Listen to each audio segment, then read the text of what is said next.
Latest updates के लिए ultra channels को सब्सक्राइब करें और बेल आइकन को प्रेस करें। भाइयों और बहनों, हम आपके सामने धुआंधार भाषण करके या झूठे वादों के सपने दिखा के, झूठी कस्में खा के आपका वोट ऐंठना नहीं चाहते। भाइयों, मसल मशहूर है, ज़र्फ जो खाली है सदा देता है, यानी कि खाली और खोखला बर्तन आवाज ज्यादा देता है, और भाइयों भरा हुआ बर्तन पानी देता है, आवाज नहीं करता। हमारा निशान तो सच्चाई का फरमान है, आपके सामने है। हमारा मकसद आपके सामने है, और हमने देश के लिए क्या क्या किया वो आपके सामने है, और जो करने जा रहे हैं वो मंसूबे भी आपके सामने हैं। हमारी ये पार्टी आपकी पार्टी है, आप सबकी पार्टी है। इसलिए भाइयों, इस निशान पर अपना मोहर लगाइए और अपना कीमती वोट हमें नहीं, अपने आप को दीजिए, खुद को दीजिए। जय हिंद। दोस्तों, मैंने गरीबी में जन्म लिया, गरीबी की गोद में पला और बढ़ा, गरीबी की धूप छांव देखी है मैंने, इसलिए मैं जानता हूं कि गरीबों पर क्या बीतती है। और इसीलिए आज मैं इस पार्टी के प्लेटफॉर्म पर खड़ा होकर आपसे यह विनती करता हूं कि मुझे अपना वोट देकर इस लायक बनाइए कि मैं आपकी सेवा कर सकूं।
असेंबली के चुनाव शांतिपूर्वक समाप्त हो गए। वोटों को गिनने का क्रम शुरू हो गया है। चुनावों के नतीजे 1 घंटे के बाद प्रसारित किए जाएंगे। श्री सुब्रमण्यम को 20,000 वोटों से हरा दिया और तिलक नगर में मिस्टर अमरनाथ 30,000 वोटों से आगे हैं। हर इलाके में अमरनाथ की पार्टी आगे है। आज के मुख्य समाचार। तमाम निर्वाचित क्षेत्रों के नतीजों का ऐलान। गरीबों की पार्टी के उम्मीदवारों ने हर क्षेत्र में भारी संख्या में विजय प्राप्त की है। अब तक के नतीजे इस प्रकार हैं। गरीबों की पार्टी 182, नेशनल पार्टी 18 और इंडिपेंडेंस 5। हर इलाके में अमरनाथ की पार्टी आगे है। कंग्रेचुलेशन, अमरनाथ जीत गया। आज की ताजा खबर, अमरनाथ इलेक्शन में जीत गए। आज की ताजा खबर, अमरनाथ इलेक्शन में जीत गए। श्री अमरनाथ की गरीबों की पार्टी हर क्षेत्र में भारी संख्या के साथ जीत रही है।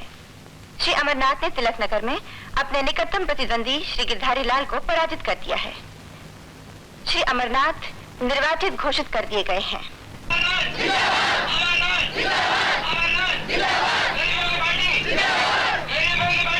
गरीबों की पार्टी ने राष्ट्र में जबरदस्त कामयाबी पाने के बाद श्री अमरनाथ को चीफ मिनिस्टर के लिए चुन लिया है।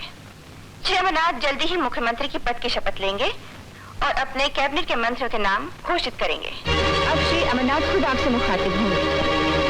मेरे प्यारे भाइयों और बहनों, मैं धन्यवाद देना चाहता हूं आप सब लोगों को।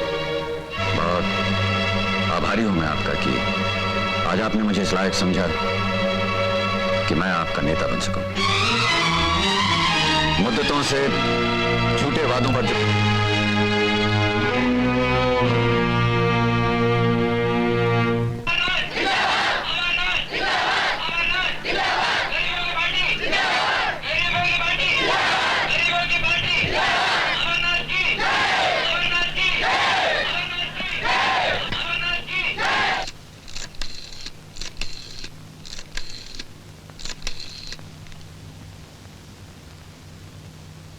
हेलो राघवन। हाँ देखिए, मैं अमरनाथ बोल रहा हूँ। आप कौन? अच्छा, पर्सनल सेक्रेटरी। देखिए, गवर्नर साहब से कहिएगा कि पहले मैं पार्टी ऑफिस जा रहा हूँ, वहाँ कैबिनेट की पूरी लिस्ट तैयार करके शपथ ग्रहण के लिए ठीक 11 बजे राजभवन पहुँच जाऊँगा। जी जी, शुक्रिया।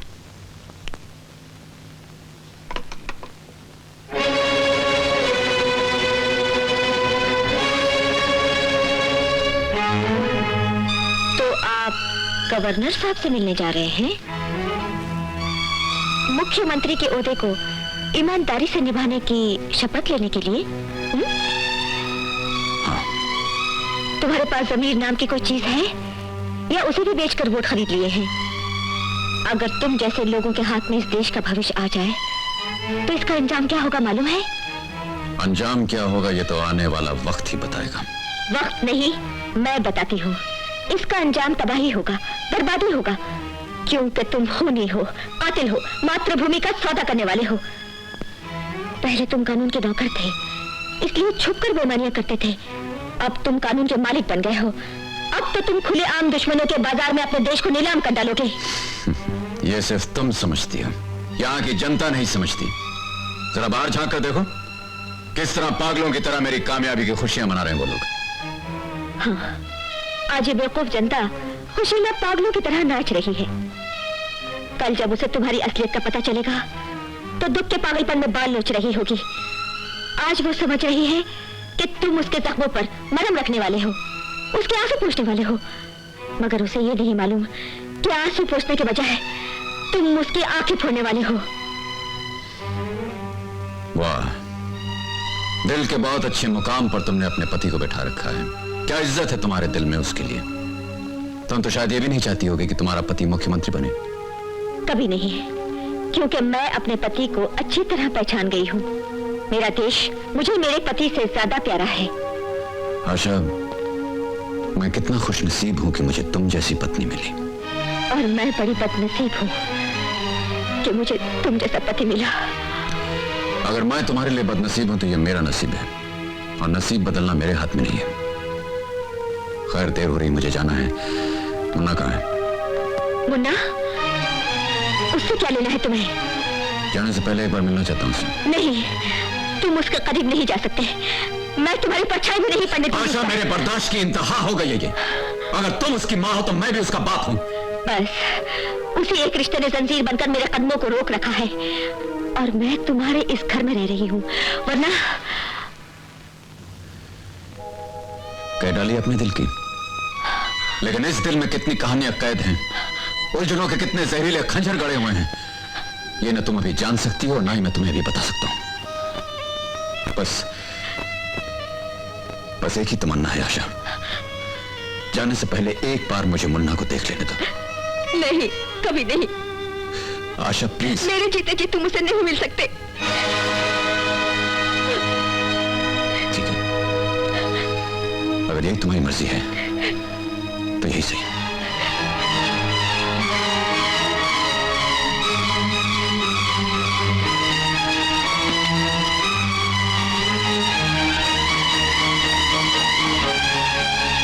मैं तुम्हें शपथ लेने के लिए राजभवन नहीं जाने दूंगी। आज मुझे कोई नहीं रोक सकता आशा। आज तो मेरी जिंदगी का सबसे बड़ा दिन है, वो दिन जिसके लिए मैं मुद्दत से सपना देख रहा था। मैं तुम्हें नहीं जाने दूंगी। मेरी बर्दाश्त का तुम नाजायज फायदा उठा रहे हो आशा, और तुम लोगों की कमजोरी और जहालत का फायदा उठा रहे हो। मैं आखिरी बार कह रहा हूँ आशा, हट जाओ सामने से, मुझे जाने दो। ऐसे तो नहीं जाने दूंगी। पहले मुझे मार डालो, मेरी लाश को पैरों तले कुचल डालो, और बाहर जाकर दुनिया से कहो कि दूसरे नेता तो कुर्सी तक पहुंचने के लिए कालीन पर चलकर आते हैं, मैं अपनी बीवी की लाश पर चलकर आया हूँ। बकवास बंद करो आशा, हट जाओ सामने से। मैं नहीं हटूंगी। आशा छोड़ो मुझे। मैं नहीं छोड़ूंगी, तुम्हें नहीं जाने दूंगी, नहीं जाने दूंगी।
ये क्या कर रहे हैं सर?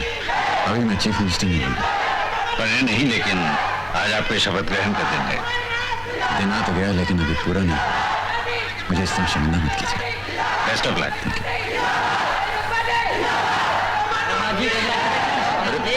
अरे भूषण जी, क्या तमाशा लगा रखा आप लोग? अरे चलिए अंदर चलिए।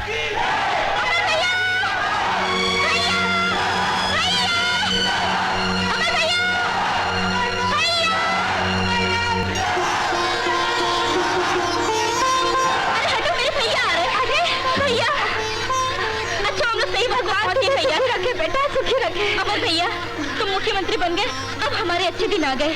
अब न कोई गरीब रहेगा और न गरीबी। बस मौसी, आशीर्वाद दो कि मैं अपने काम में सफल हो सकूं। भगवान मुझे कामयाबी दे बेटा। जीते रहो बेटा, जीते रहो। आइए आइए आइए मुख्यमंत्री जी। हम जानते हैं आपका वक्त कितना कीमती है, इसलिए आपका वक्त बर्बाद न करते हुए हमने मंत्रियों की पूरी लिस्ट पहले से तैयार कर ली है। अच्छा, तो लिस्ट आपने पहले ही से तैयार कर रखी है? हाँ, वो क्या है कि जरा जरूरी था।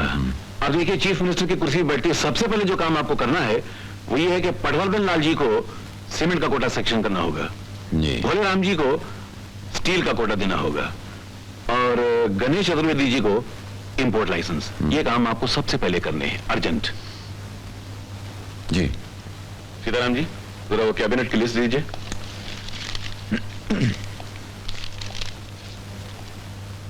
क्यों, कैसा लगा हमारा सिलेक्शन? एक मिनट जरा देख तो लूं। मिस्टर विश्वनाथ। कौन? अच्छा, ये वही मिस्टर विश्वनाथ है ना जिन्होंने एक बार बच्चों के खाने में मिलावट की थी और करीबन 500 बच्चे मर गए थे? उनको बनाया है फूड मिनिस्टर, खाद्य मंत्री। बहुत अच्छे। हमारी रियासत में आपसे ज्यादा लायक इंसान खाने का इंचार्ज और कौन हो सकता है? Very good, very good, excellent. Mister Saraswati प्रसाद।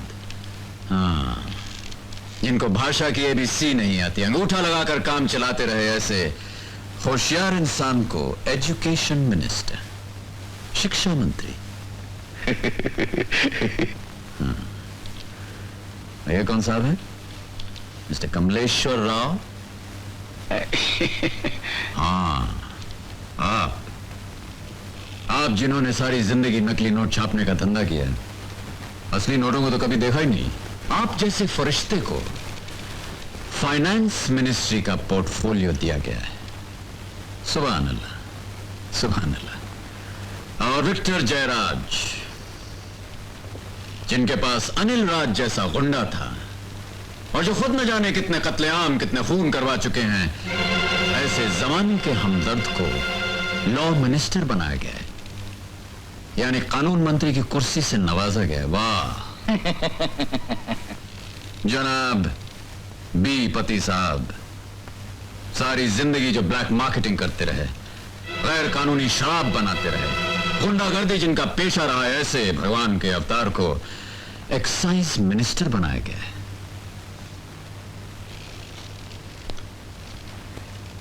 और सीताराम जी गृह मंत्री, होम मिनिस्टर। अपने मुबारक हाथों से जिसने अपने दामाद का घर बर्बाद करके रख दिया, अपनी बेटी का संसार उजाड़ दिया, वो होम मिनिस्टर। और क्यों नहीं, घर उजाड़ने की जिसे पूरी मालूमात हो, उससे अच्छा गृह मंत्री कौन हो सकता है? और अमरनाथ, जो पुलिस की बाइज्जत नौकरी छोड़कर फर्ज और इंसाफ को भुलाकर सियासत के मैदान में कूद पड़ा, वो चीफ मिनिस्टर, मुख्यमंत्री। खुद के घर को तो सुखी रख नहीं सका, राष्ट्र को सुखी बनाने निकला है। वाह शंकर नारायण जी, बहुत अच्छे। आपके दिमाग की तो वाकई दाद देनी चाहिए। ऐसे महापुरुषों की सरपरस्ती में यह देश बहुत जल्द उन्नति करेगा। अमरनाथ, क्या है कि इन लोगों ने हमारे गरीबों की पार्टी के लिए लाखों रुपए चंदा दिया है। अब इलेक्शन जीतने के बाद हम अगर इनको मौका नहीं देंगे तो हमारी नाक कट जाएगी, हम इनकी नजरों में गिर जाएंगे। हाँ, आप बिल्कुल ठीक कह रहे हैं शंकर नारायण जी, हमें बिल्कुल नहीं गिरना चाहिए। देश भले गिर जाए, राष्ट्र की गर्दन कट जाए, लेकिन हमारी नाक नहीं कटनी चाहिए। और मैं तो ऐसा समझता हूं कि कुर्सी पर बैठने के बाद ये लोग जितनी जल्दी अपना लगाया हुआ माल सूद समेत वसूल कर लेंगे, उतनी ही जल्दी इस देश से गरीबी हट जाएगी, फकीरी बढ़ जाएगी। रोटी तो एक तरफ, गरीबों को तन ढकने के लिए कपड़ा नहीं मिलने वाला। अमरनाथ बाबू, तुम हम लोग को तारीफ करते हो या गाली देता है? कान खोलकर सुन लो, अगर गाली देता है तो अपन तुम्हारा चलन कर डालेगा। हाँ? मुख्यमंत्री है तो क्या हुआ? नहीं मिस्टर भूपति, मैं आप सब लोगों को ये सब करने का मौका नहीं दूंगा, बल्कि मैं आपको और आपके तमाम साथियों को देश के साथ की गई बेशुमार वफादारियों का इनाम दूंगा। और इनाम है ये क्या है? ये वही है जो तुम्हें दिखाई दे रहा है शंकर नारायण। मगर इसे यहाँ क्यों लाए हो?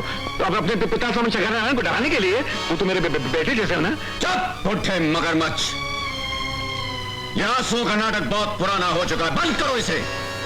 अमर बेटा, मेरी तो सुन, मैं तेरा ससुर हूँ। ससुर?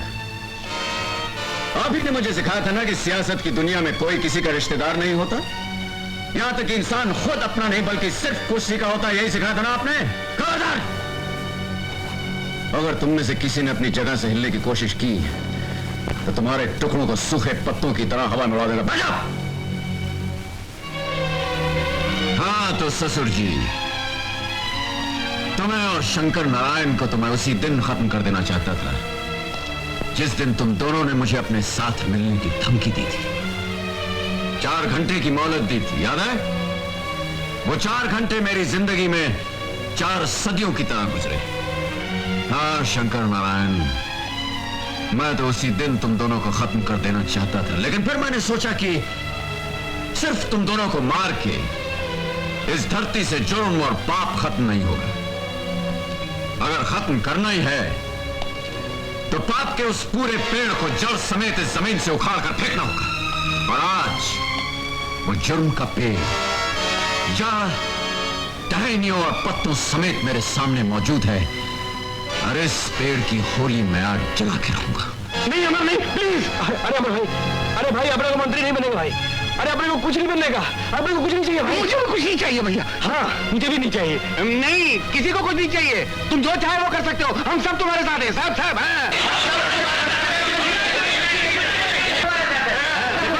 सब तुम्हारे साथ है। जो मन में ऐसे करो, करो प्लीज। अच्छा, अपनी जिंदगी पर मौत की परछाई पड़ने लगी तो शतरंज की चाल भूलकर मेरी चाल चलने पर तैयार हो गए। अब पता चला जिंदगी कितनी प्यारी होती है। अनिलराज के जरिए तो तुमने लाखों बेगुनाहों को मौत के घाट उतार दिया, लेकिन उस वक्त तुमने कभी यह सोचा कि सियासत की बेदी पर जिन गरीब बेगुनाहों की बलि तुम चाह रहे हो उन्हें भी उनकी जान प्यारी है? उस समय तुम्हें कभी किसी पर रहम आया, किसी से हमदर्दी जताई? अमर, ये तो सोचो कि हमें मारकर तुम खुद भी नहीं जी सकोगे। हमें मारकर तुम खुद भी फांसी के तहत उतर शंकर जाओगे। नारायण, मैंने तो कफन की तैयारी उसी दिन कर ली थी जिस दिन मैंने पुलिस की वर्दी उतार कर राजनीति का चोला पहन लिया था।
लाशों के इस ढेर को देखकर तुम इतना हैरान क्यों हो रही हो आशा? तुम्हारा पति यहां मुख्यमंत्री की शपथ ग्रहण के लिए नहीं आया, बल्कि अपने मां से किए हुए वादे को पूरा करने आया था। इस देश की जड़ों में जो बेईमानी की दीमक लग गई थी उसे साफ करने आया था। आज घर से निकलने से पहले मैंने तुमसे कहा था ना कि आज मेरी जिंदगी का वो दिन है जिसका मुझे एक मुद्दत से इंतजार था। यही था मेरा इंतजार। मेरा मकसद पूरा हो गया।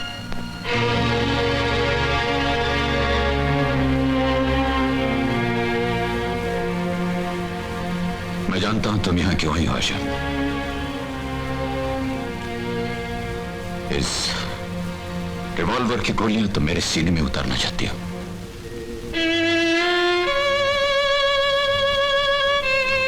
क्योंकि अपने पति से ज्यादा तुम्हें अपने देश, अपने मुल्क, अपनी जमीन से प्यार है। तुम अपना सुहाग मिटा सकती हो, लेकिन अपनी मातृभूमि का सुहाग मिटता हुआ नहीं देख सकती। मुझे तुम पर नाज है आशा, फख्र है मुझे तुम पर। तकदीर वाला हूं मैं कि मुझे तुम जैसी पत्नी मिली। मुझे माफ कर दो अमर, मुझे माफ कर दो। मैं कितनी बदनसीब हूं कि मैं तुम्हें समझ नहीं पाई। तकदीर वाले तुम नहीं, तकदीर वाले तुम हो। तुम उन लोगों में से हो जिनकी पत्नियां कभी विधवा नहीं बन सकती। रोती दुनिया तक तुम्हारा नाम जिंदा रहेगा, और जब तक तुम्हारा नाम जिंदा रहेगा तब तक मेरा सुहाग जिंदा रहेगा।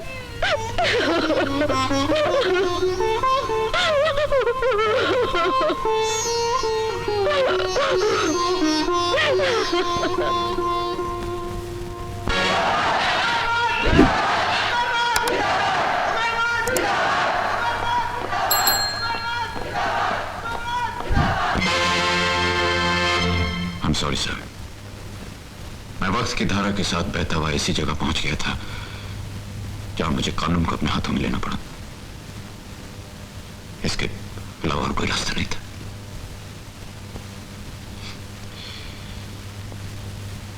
ये लीजिए, मैं हर सजा के लिए तैयार हूं।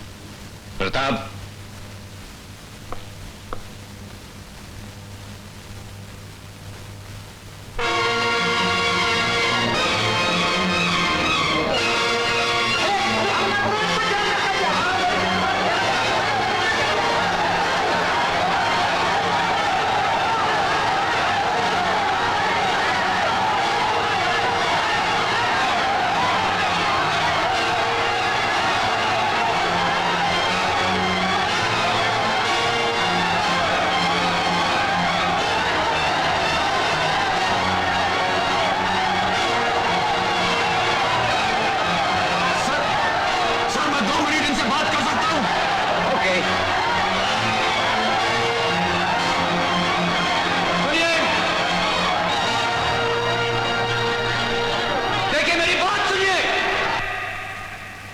हथकड़ी जो आप मेरे हाथों में देख रहे हैं, हथकड़ी नहीं, एक चिन्ह है, एक बंधन है इनकलाब का। मुझे गिरफ्तार इसलिए किया गया है क्योंकि मैं शंकर नारायण और उसकी तमाम बिरादरी को मौत के घाट उतार कर आ रहा हूं। ये वो जलील खुदगर्ज लोग थे जो अपनी सर्दी दूर करने के लिए आप जैसे गरीबों का घर जला रहे थे, अपना पेट भरने के लिए गरीबों की चिता पर अपना खाना पका रहे थे। मैं उन सबको उनकी चिता तक पहुंचा कर आ गया हूं। आप पूछना चाहेंगे क्यों? आप लोगों ने अपना विश्वास मुझे दिया, मुझे अपना नेता चुना, अपने दुख और तकलीफों की दुनिया से गम और गरीबी का अंधेरा मिटाने की जिम्मेदारी सौंपी। लेकिन मैंने देखा कि मुख्यमंत्री बनने के बाद भी ये लोग मुझे आपके आंसू पोंछने नहीं दे रहे थे। इसलिए आज मैं इन्हें खून के आंसू रुला कर आ रहा हूं। अंग्रेजों की गुलामी से आजादी हासिल करने के बाद हम लोग जिनकी गुलामी में गिरफ्तार हो गए थे, आप, मैं, हम सब, गुलामी की उन जंजीरों को आज मैं काट आया हूं। मेरे लिए तो आज का दिन बड़ा शुभ है, क्योंकि जो विश्वास, जो जिम्मेदारी आपने मुझे सौंपी थी, वो मैं पूरी कर सका। मेरे लिए मेरी जिंदगी पूरी हो गई, जीवन का एक अर्थ मिल गया। बस एक बात और कहना चाहूंगा कि यह मेरा विश्वास है कि जब जब इस देश में शंकर नारायण जैसे राक्षस अपना सर उठाएंगे, तब तब उन्हें नष्ट करने के लिए एक अमरनाथ जरूर पैदा होगा। बोलिए इनकलाब!